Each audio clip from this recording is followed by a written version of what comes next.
Dans les annales de l'histoire de la collectivité libre, les jeunes générations retiendront cette date mémorable du 10 janvier 2010, bénie par Seydina Limamou Laye.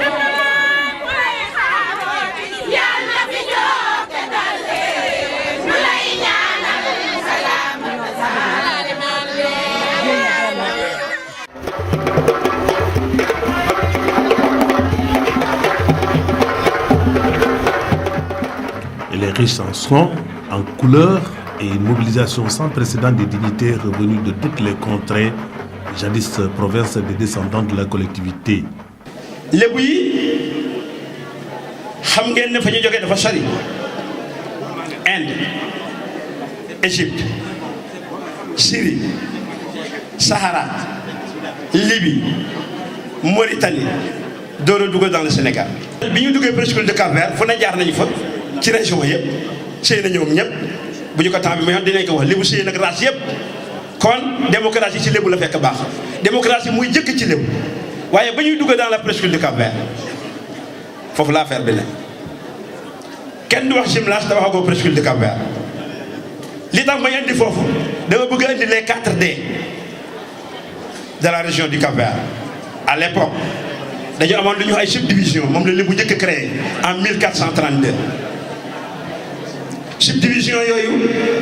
moo doon Jandeer,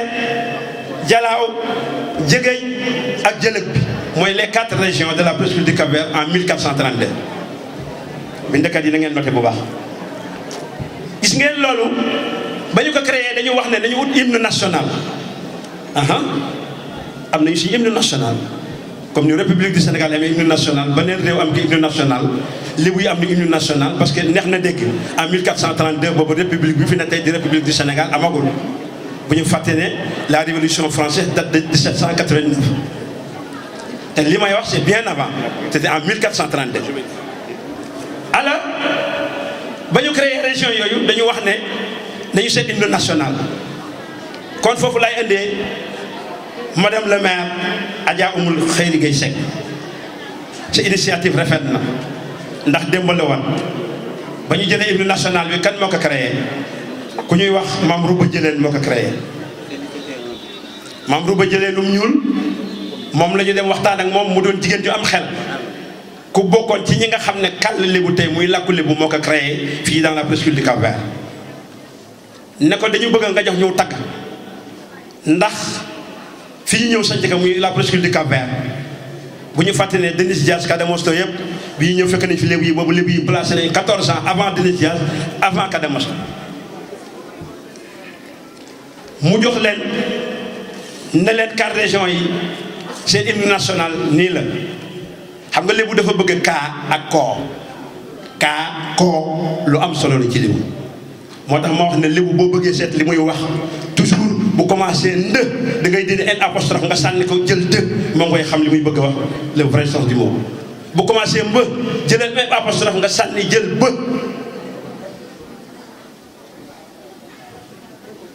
ba mu ne Mame Rouba Jëleen ñeenti régions yi day Jandeer la Jalaaw Jëgëj ak Jëlëg bi mu ne kaa Jalaaw maa ngi ci hymne national yu lébu yi kaa Jalaaw kaa Jandeer kaa Jëgëj kaa Jëlëg ba ñu ne aha mu ne dee des na mu ne kaa Tànka koo mbokk koo jëm koo ndam kooku mooy hymne national yu lébu mu ne kaa Jalaaw muy région Jalaaw kaa Jandeer yéen waa région Jandeer kaa Jëlëg muy région Jëlëg kaa Jëlëg muy région Jëlëg bi mu ne kaa Tànk koo mbokkoo koo jom koo ndam mu ne kaa Tànk mooy immigré yi ñëw gan yi ñëw dugg presqu'île du Cap-Vert yaatal leen bokk leen ak ñoom ndey ak baay un peuple un but une foi.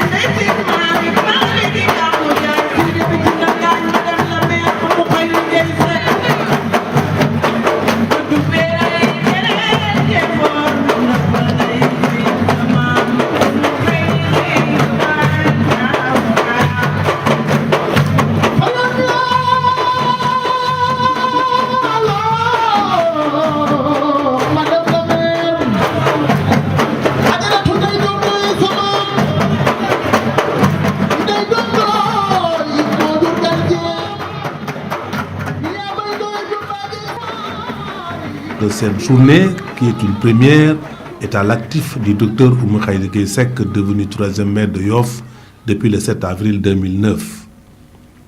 Dans sa feuille de route, Madame le maire appelait à la paix, à la solidarité et à l'union des cœurs et des esprits, sans lesquels aucun développement n'est possible.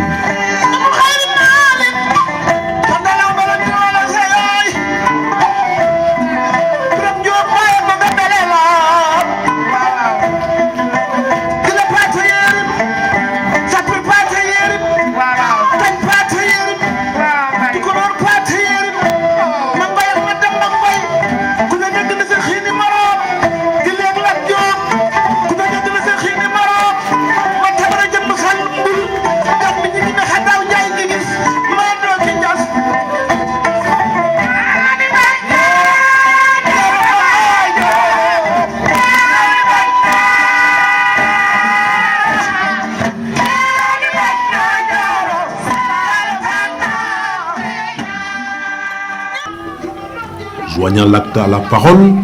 elle convoque l'histoire pour revisiter le savoir-faire et le savoir-être des anciens Lébou, invite ainsi les jeunes, les moins jeunes et les femmes à se ressourcer dans ces valeurs traditionnelles qui se dégradent, se raréfient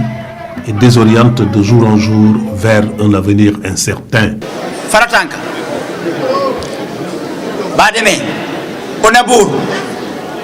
Jambor Yoff ne faalew nuka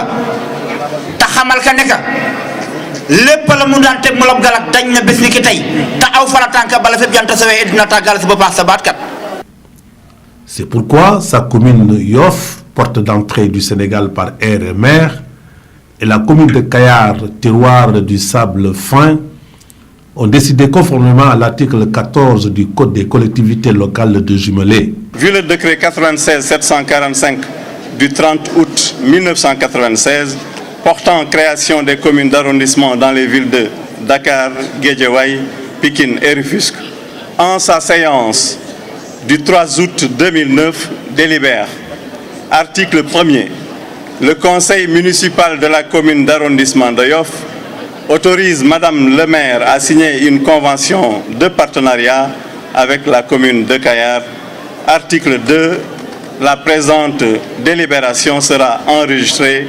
et communiquée partout où besoin sera. Cette union bipartite autour de la culture,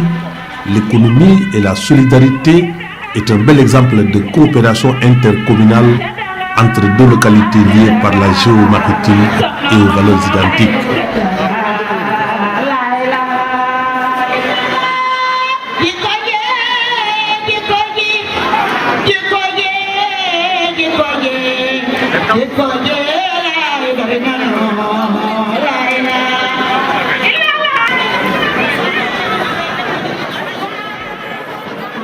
Pourquoi deux communes du Sénégal qui partagent les mêmes particularités au plan culturel, au plan économique, au plan historique, doivent-elles jumeler? Doivent-elles unir leurs forces? Doivent-elles entrer en symbiose comme Yoff et Kayar le font aujourd'hui? Pourquoi devons-nous faire cela? Deux communes ouvertes à la modernité, mais fortement ancrées dans leurs traditions et leurs racines.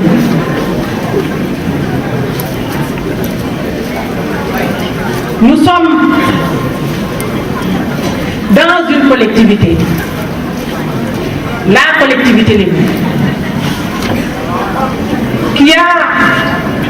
depuis très longtemps une tradition fortement ancrée de solidarité. La solidarité, c'est le maître mot. Nous disons, nous kenn mën ñaar ñoo ko ko daan. jumelage dont votre commune a été initiatrice. Et n'est-ce pas vous, madame, qui avez pris l'arrêté qui vient faire l'objet de la convention et qui marque ainsi le début d'un partenariat qui promet d'être fécond entre les deux collectivités, que tout lisse, si l'on se réfère à l'histoire compte tenu des rapports de longue date qui ont existé entre Yoff et Kayar et qui ont abouti à des brassages dont la continuité et la constance expliquent notre présence d'aujourd'hui sur le sol de la merveilleuse commune de Yoff.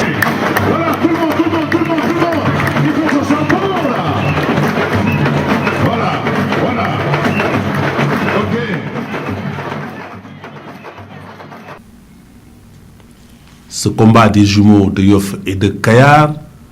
au-delà de la restauration des valeurs culturelles, favorisera d'autres échanges et une synergie d'action pour booster le développement en marchant droit sur la voie tracée par le président de la République, Maître Abdoulaye Wade. Ainsi, nous avons commencé ici à Yoff l'implantation d'un grand complexe frigorifique d'un coût de près de 1 milliard de francs CFA avec l'aide de notre frère, le ministre de la Pêche, M. Khoureyssi Thiam, que je voudrais aussi remercier très chaleureusement. Au-delà des préoccupations d'ordre économique, nous allons mettre en œuvre des projets dans des domaines multiformes. L'enfance, la culture, les sports, les loisirs, les personnes en situation difficile, l'environnement, bref, ce qui, à travers les générations, nous unit fortement et qui fait aujourd'hui de la collectivité Lébou un creuset incomparable de potentiel humain tourné résolument vers la contribution à l'érection d'un Sénégal émergent.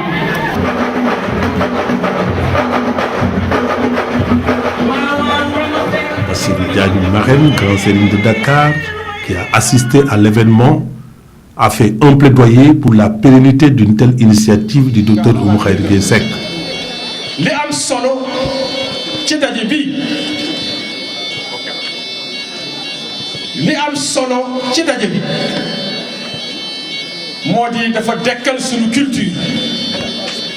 dafa dekkal sunu aada, dafa dekkal sunu cosaan ndax kilifa yi toog ku leen xool xam ni li ñu solu cosaan la, seen jataay bi jataayu cosaan la. bu ne ndaw yi toog ci sama kanam ñu ngi leen di wan li ñu doon ngir ëllëg ñu xam ko, lii dara gënu koo rafet ndax kat nag ñàkk a xam sa culture mooy ñàkk a xam sa bopp. nit nag saa yu ko boppam réeree alors àdduna da koy réer te su la àdduna réeree nag day am lu lay dal mooy doo xam sa jomb-jomb, doo xam say war-war. nit nag su xamulee ay jomb-jombam xamul ay war-waram kooku dootul nit. nit day xam ni mu jomb kooku kenn def la ku la ko def loo nga lànk. nit day xam ni ko war mu di ko def ku la def lu dul loolu nga lànk. kon lii dundal ko baax na loolu. Oumou Khayri dundal nga mbokk, dundal nga cosaan, dekkal nga cosaan te loolu mat nay bàyyi xel parce que lu bari yàqu na nga xam sa bopp ku indi. kon lii yàlla bu mu noppee di am maa ngi gërëm na kilifa bu yëpp ci seen jataay bi. Le président de l'Assemblée nationale, Mamadou Seck, qui a scellé cette unité, était entouré de 5 ministres de la République, des sénateurs, des députés et des conseils économiques et sociaux. Il a magnifié l'œuvre du docteur Oumou Khayri Gueye Seck et de son équipe qui ont rallumé la flamme des vertus cardinales qui caractérisent la communauté lébou. Tous képp kuy sénégalais ñu daje ci benn place di wax jàmm di defar diggante looloo tax ma ne il faut que ñu féliciter avant may continuer particulièrement et chaleureusement Madame le ministre maire de Yoff Oumou Khayri Gueye Seck. du nuyu mon collègue député maire de Kayar Massek Gueye pour initiative bi ñu def parce que initiative bi defal nañ ko lébu yi waaye sénégalais yëpp lañ ko def parce que fii tey wax naa ko Sénégal yëpp fi daje depuis la région du fleuve ba Casamance boo jógee Ndakaaru ba Kédougou ñëpp fi teew tey boo dul député jóge foofu table bii boo fi toogee rek xool Bawol a ngi fi Casamance a ngi fi ñëpp a ngi fi fleuve a ngi fi ñëpp a ngi fi waa Casamance waa Tambacounda waa Kédougou bu dul conseiller municipal bu dul maire bu dul député bu dul sénateur bu dul membre conseil économique social région bu nekk yaa ngi fii tey ci kaw loo xam ne lii suñu mbokk lébu ñoo jël initiative boobu te niñ ko defee sax dafa rafet parce que boo laa boole day fekk yow ñi nga bokkal mu wóor la ne jubboo ak ñoom amu umu xayr yi wane nga ne jubboo nga ak waa Yoff Masek mii indi ay mbokkam Kayaar wane na jumboo nag waa Kayaar ga mu jóge ñëw bu ngeen dajee fii ku ngeen oo dana sawar wuyu leen loolu tax ñëpp wuyu si leen fu ñu mënti dëkk ku ngeen mën oo ci lii nag dana ñëw fekk la maa ngi ñaan nag grand sëriñ mu may ma dara li ma koy ñaan mooy ñëpp dégg nañu naan gisuma la mbaaw waaye defe naa fii buñ fi jógee man ñi fi nekk yëpp ku ñu dajal mën nañu ko ne yow gisuma la woon Yoff tey ku fi jóge parce que luy lu baax ci lébu gi wala boo fi représenté boo fi ñëwul tamit teewal nga sa njaboot Sénégal yëpp daje fi ma ne ku fi jóge fii grand sëriñ moo ko moom parce que gisuma la mbaaw waa mbaaw moomuñu lébu gi yëpp ñoo ko moom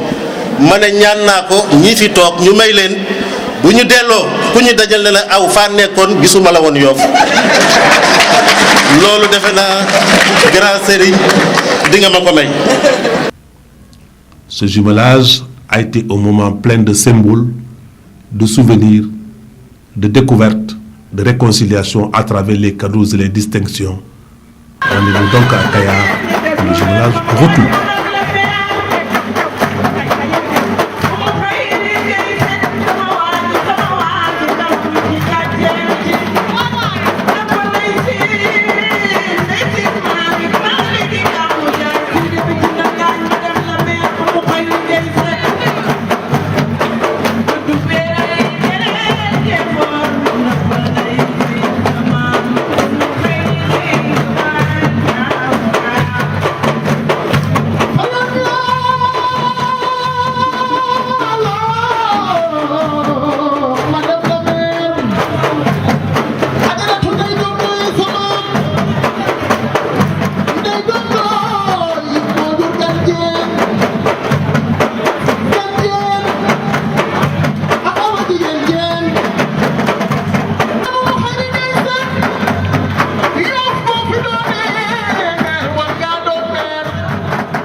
C'est bien.